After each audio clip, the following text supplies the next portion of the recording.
For Halloween, I've decided to tell a ghost story for this YouTube channel. This is a story that has been passed down in my family for multiple generations. It's not my story, it actually dates back to my great grandmother, all the way back in 1942. Let's begin. In Sanford, Maine, there's a small log cabin that was built on the city outskirts.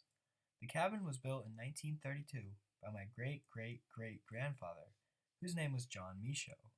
In 1940, he sadly passed away, while my great grandmother, who I always knew as Meme Michaud, was only 9 years old.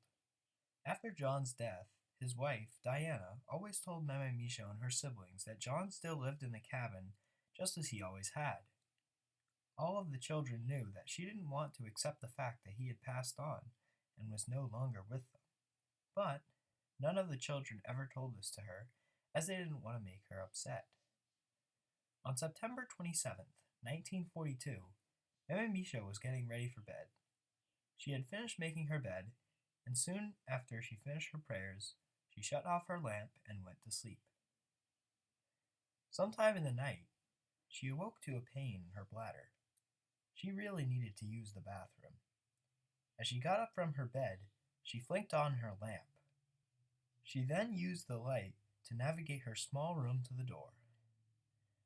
Now, something to note about the house was that Meme Michaud's door was in a position where you would have to turn a corner to get to the stairs. So, when she stepped out the door, she could not see down them. As she walked towards the stairs, she could almost swear that a light was on downstairs, as some light was coming around the corner. She went around the corner, and to her shock, she saw her dead grandfather walking up the stairs with an oil lamp in his hands. Meme Michaud was so shocked to see him, she screamed, miraculously not waking up her four siblings. Right as she screamed, John vanished right in front of her eyes. She ran for her life back to her room and locked the door as quickly as possible. She got under her sheets and hid all night, peeing the bed in the process, partly because of her full bladder and partly because of her fear. In the morning, she told everyone about what happened the previous night. Diana, her grandmother, was angry about her peeing the bed, and wasn't too interested in Diana's dead husband appearing in the night. Diana scolded her. "Haven't I already told you Papa John still resides in this house? Do you not believe me? Have I ever lied to you?" Well, everyone, there is my great grandmother's ghost story.